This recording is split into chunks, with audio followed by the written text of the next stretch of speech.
sering mengalami gempa bumi dan memiliki banyak gunung api? Saya Bu. Ya, Indonesia sering mengalami gempa bumi karena berada di pertemuan 3 lempeng tektonik besar, yaitu Eurasia, Indo-Australia, dan Pasifik. Pergerakan dan tumbuhan lempeng tersebut menyebabkan pelepasan energi yang menimbulkan gempa. Bagus sekali jawabannya.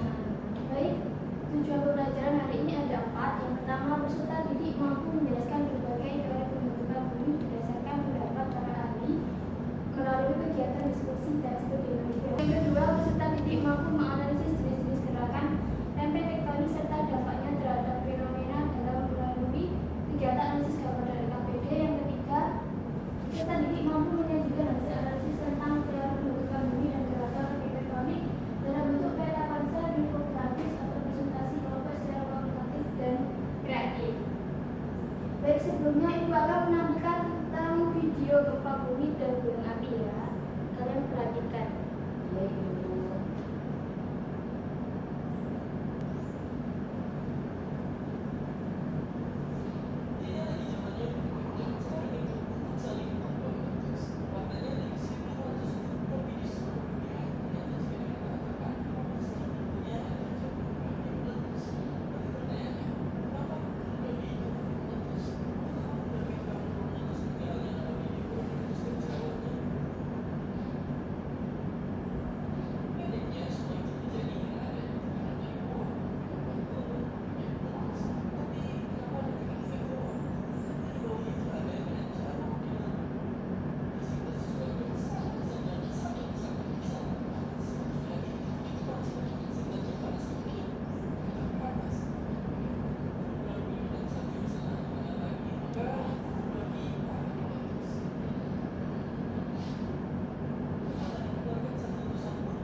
sama-sama disebabkan oleh aktivitas lempeng tektonik.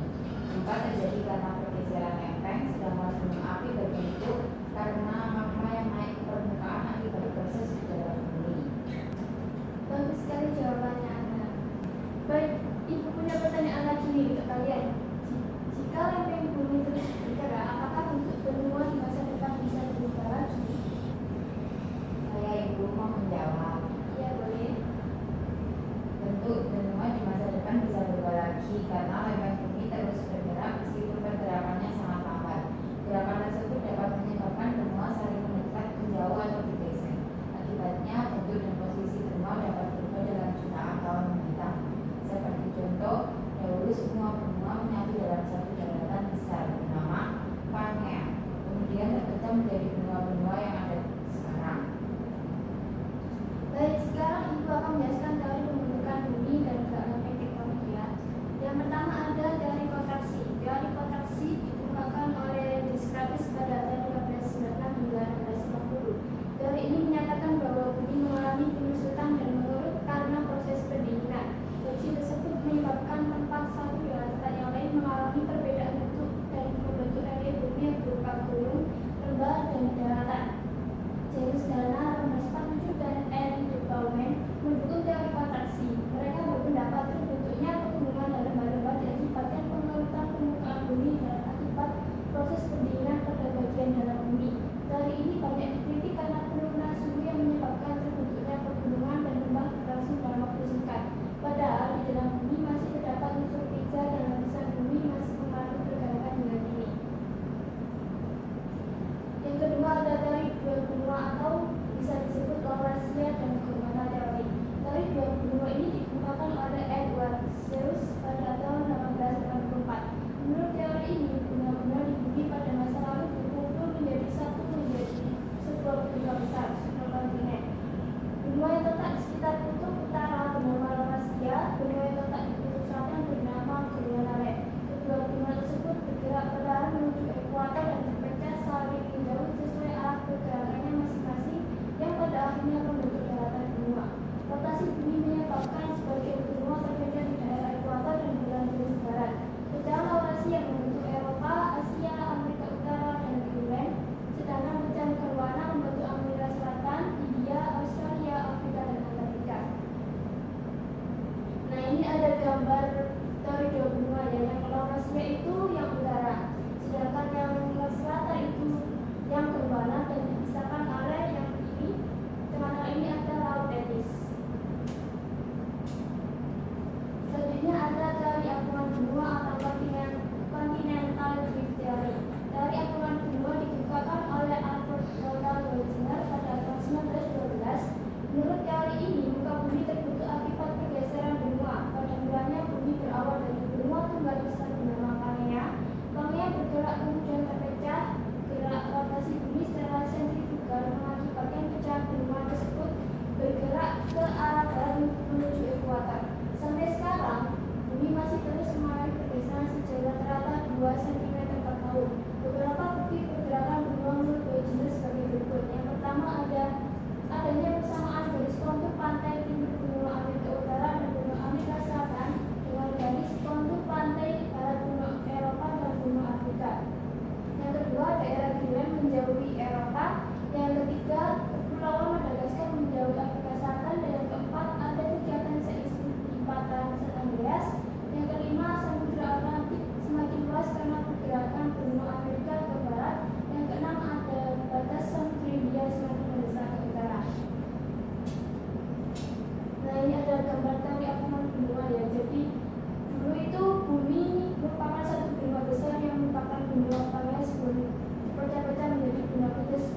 ada gerakan konvergen. Gerakan konvergen merupakan gerakan lempeng tektonik yang saling mendekat sehingga saling bertepuk dan menyebabkan salah satu dari lempeng tersebut akan tersubduksi ke dalam mantel dan membentuk gunung api aktif di dalam benua. Contohnya tumbukan lempeng India dengan lempeng Eurasia yang membentuk pegunungan Himalaya.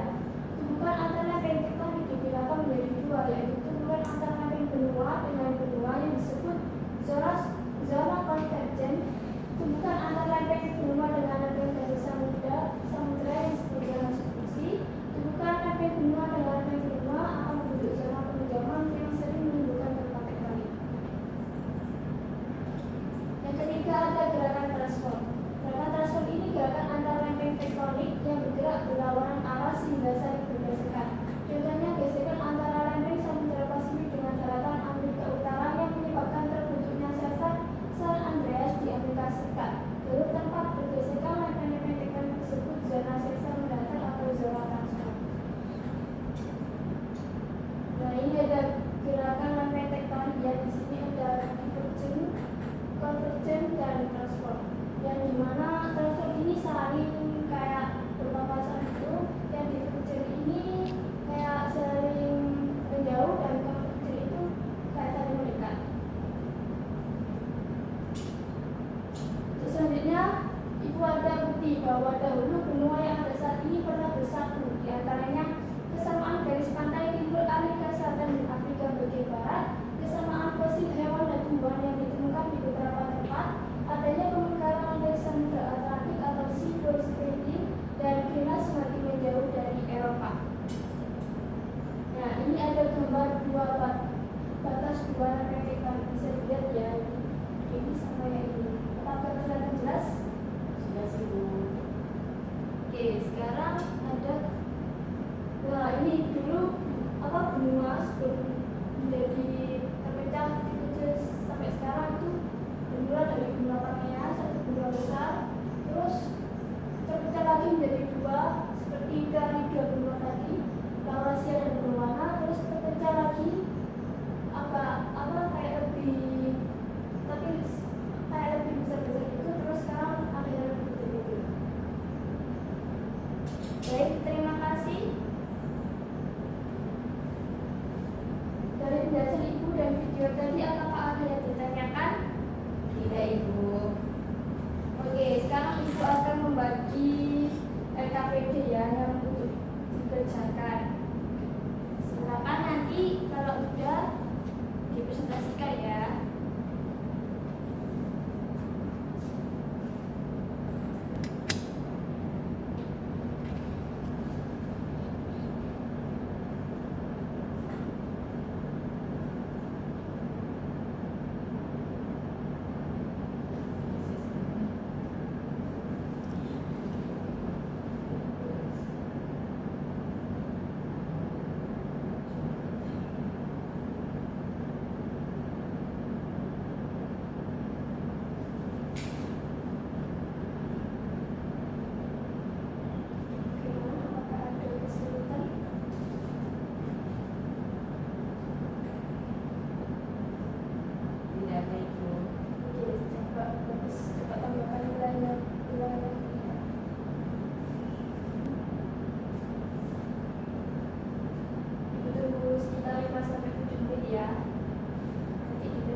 yang terjadi secara terus-menerus.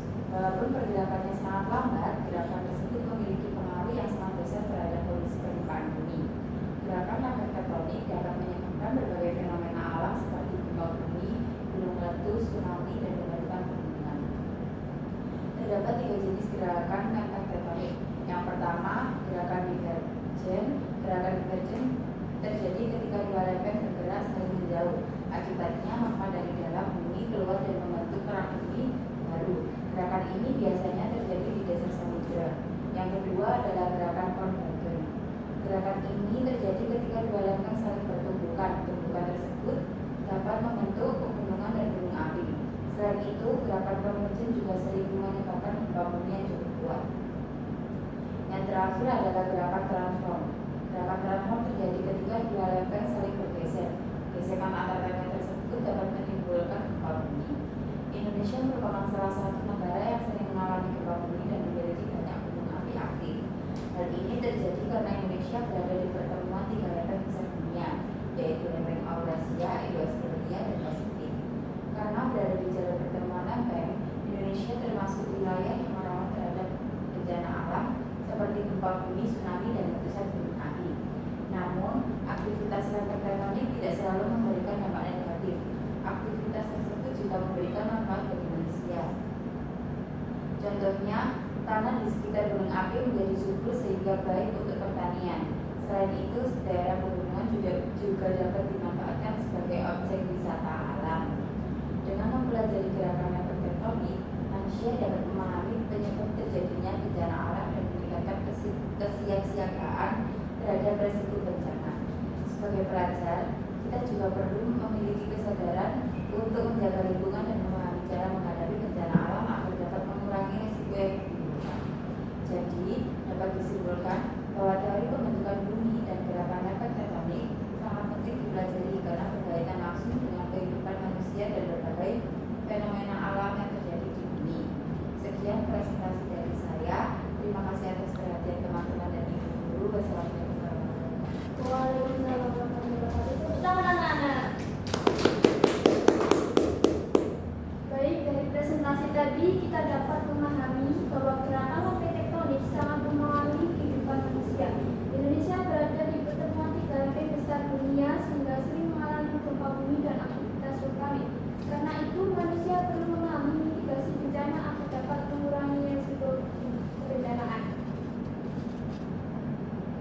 Baik, sebelum pembelajaran berakhir, siapa yang bisa menyimpulkan materi hari ini? Saya Ibu. Baik, silakan. Berdasarkan materi yang telah dipelajari, dapat disimpulkan bahwa bumi terbentuk melalui proses yang sangat panjang dan dipengaruhi oleh berbagai aktivitas dari dalam bumi. Permukaan bumi yang ada saat ini tidak terbentuk secara tiba-tiba, tetapi terus mengalami perubahan akibat dinamika bumi dan pergerakan lempeng tektonik. Untuk menjelaskan proses terbentuknya bumi, para ilmuwan mengemukakan beberapa teori, di antaranya teori kontraksi, teori dua benua, teori apungan benua, teori konveksi, dan teori lempeng tektonik. Setiap teori memiliki pendapat yang berbeda, tetapi semuanya membantu manusia memahami bagaimana bumi terbentuk dan terus berubah hingga sekarang. Teori kontraksi menjelaskan bahwa bumi mengalami pendinginan sehingga permukaannya mengeruh dan membentuk relief bumi seperti pegunungan dan lembah. Teori dua benua menyatakan bahwa dahulu bumi terdiri atas 2 benua besar, yaitu Laurasia dan Gondwana, yang kemudian terpecah menjadi beberapa benua. Sementara itu, teori apungan benua yang dikemukakan Alfred Wegener menjelaskan bahwa seluruh benua dahulu menyatu dalam satu daratan besar bernama Pangea sebelum akhirnya bergerak saling menjauh. Selain itu, teori konveksi menjelaskan bahwa gerakan lempeng bumi dipengaruhi oleh arus konveksi magma panas di dalam mantel bumi. Dari teori tersebut berkembang teori lempeng tektonik yang menjelaskan bahwa kerak bumi terdiri atas beberapa lempeng yang terus bergerak. Baik, terima kasih. Sama Ibu. Baik, waktu untuk pelajaran hari ini sudah habis. Kalian akan lanjut untuk pelajaran selanjutnya. Terima kasih atas partisipasi kalian hari ini. Minggu depan kalian akan mempelajari materi tentang mutasi dan revolusi bumi. Mohon maaf kalau